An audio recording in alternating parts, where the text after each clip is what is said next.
It's a story pertaining to Ron DeSantis and the way that he decided to eat food in, we'll say, an unorthodox way. Oh, what is that? An icy? Yeah, that's probably a lot of sugar, huh? Good to see you. Always like a starving animal who has never eaten before, getting everywhere. Ron DeSantis loves sticking his fingers where they don't belong.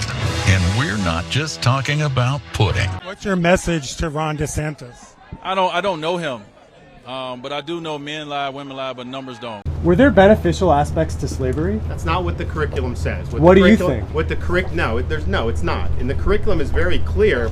You have, I think it's like 200 plus pages of all kinds of stuff that you can't read that. Have you read it?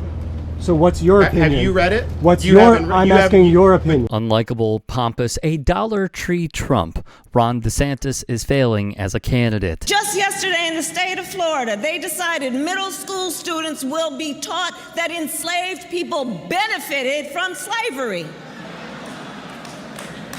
They insult us in an attempt to gaslight us, and we will not stand for it. VP Kamala Harris went at DeSantis. Fellow Republican Byron Donalds disagreed with the curriculum. This little dust-up between the campaign and Byron Donalds, is that helpful, though?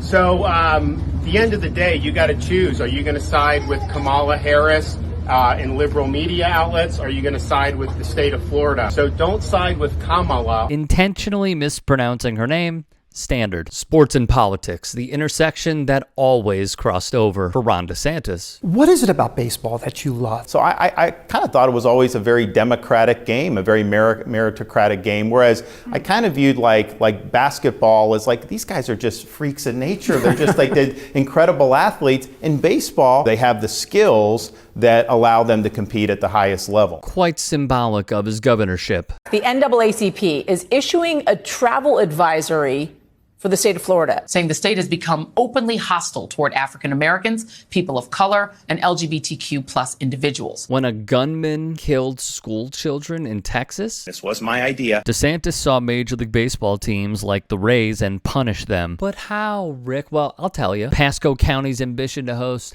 a world-class cancer research institute and a spring training home for the Rays didn't square with the governor's veto pen. $20 million to a cancer research center.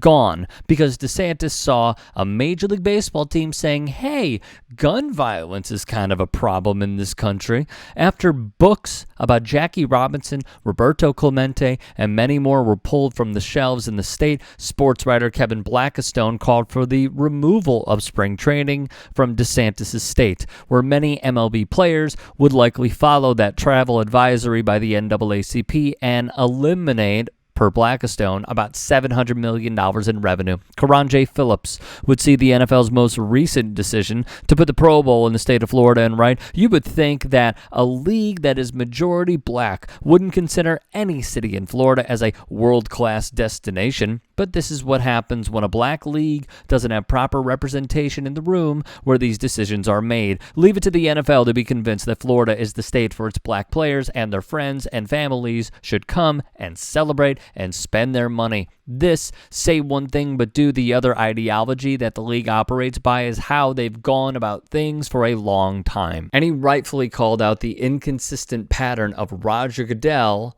and the billionaire ownership class. In 2020, the league committed $250 million over a 10-year period to combat systemic racism. 3 years later, the NFL's Inspire Change contributions had reached $300 million in the advancement of social justice. And just last week, the league announced the 31 medical students, 14 from HBCUs, who will be participating in the second year of the NFL Diversity in Sports Medicine Pipeline Initiative. The league is still being investigated by New York and California attorneys general for hostile workplace discrimination, for racial and sexual harassment and age bias. In March, NFL media got rid of veteran NFL reporter Jim Trotter for repeatedly asking NFL Commissioner Roger Goodell about the league's lack of diversity in the newsroom and across the league. And the NFL is still dealing with Brian Flores' class action suit against them for its alleged racist hiring against black coaches. Remember the photo ops of Jerry Jones taking a knee?